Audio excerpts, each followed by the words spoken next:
말씀을 드렸고요.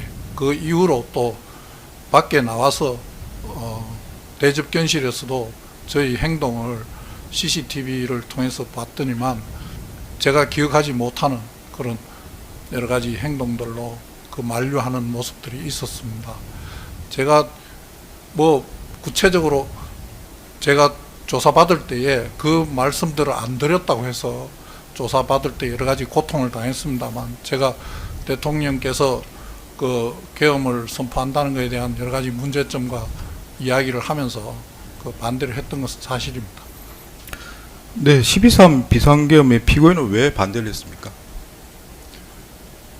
제가 그 당시에 법률적으로 하나하나 조항을 따져서 말씀을 드리지는 못했고, 그 상황이 계엄으로 해결할 수 있는 그런 전국에 대통령께서 우려하는 여러 가지 문제점들을 해결할 수 있는 상황은 아니라고 우선 말씀을 드려서 계엄을 하는 것은 옳지 않다는 생각으로 계속 말씀을 드렸습니다. 그러면 비상계엄을 할 요건에 해당되지 않는다, 그 말씀이신가요? 그 부분을 법률적으로 하나하나 따져서 말씀드리지 못한 부분은 그 당시에 말씀을 듣고 너무 당황해서 제가 그 하나하나를 따져서 말씀드리지 못한 부분은 대단히 아쉽고 유감스럽게 생각합니다.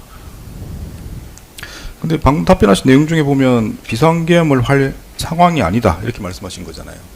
그러니까 계엄을 하는 게 옳지 않다는 생각과 그걸 말려야 된다는 생각이 제일 앞서서 하시면 안 된다는 생각을 했었고, 제가 말씀드리는 부분은 조문에 조항이 어떻고 하는 부분을 하나하나 따져서 말씀드리지는 못했다는 말씀을 드립니다.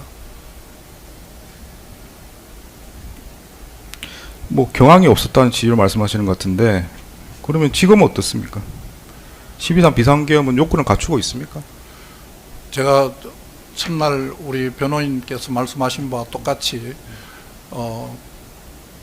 그 당시 상황도 있지만 그 이후로 언론 보도되거나 재판이 진행되는 여러 가지 상황들을 보면 그 계엄 상황이 법률적인 요건을 제대로 갖추지 못한 그런 부분이었다고 생각을 하고 있습니다.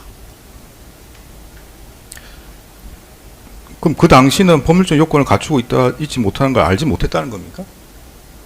갖추고 있다고 생각했습니까? 그 하나하나의 요건을 제대로 제가 판단해서 옳다 그러다고 판단할 상황에 있지를 못했다는 상황 말씀을 드리는 겁니다.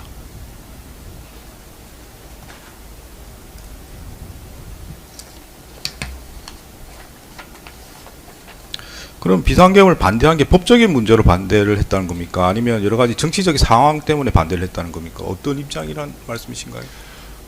법률적으로 조건을 하나하나 이게 조항에 맞다 안 맞다고 하면서 말씀을 드렸어야 맞는데, 제가 그렇게까지는 그날 말씀을 못 드렸고요. 이 대통령께서 우려하시는 여러 가지 상황들이 있었는데, 그런 부분을 다른 국무위원들도 마찬가지였는데, 지금 상황에 계엄을 해서는 안 된다, 계엄으로 이 상황을 해결해 갖고 갈 수는 없다 하는 쪽으로 계엄을 하시지 못하게 막는 데에 전부 다 주력을 했던 것 같습니다. 저도 마찬가지였습니다. 근데 그렇게 말씀하시는 건 여러 가지 의미로 이해될 수 있는 거라, 다만 법적으로 문제 없지만 정치적으로 그럴 만한 상황이 아니라는 말씀일 수도 있고, 아니 법적으로 문제가 있다고 생각해서 말씀하신 것도 있고. 그 당시에는 지금 재판장님이 말씀하시는 어떤 나머지 내용들을 전혀 모르는 상황이었기 때문에 계엄을 선포한다 안 한다에 저희들이 하시면 안 된다고만 했지 그 나머지 내용은 알지를 못했습니다.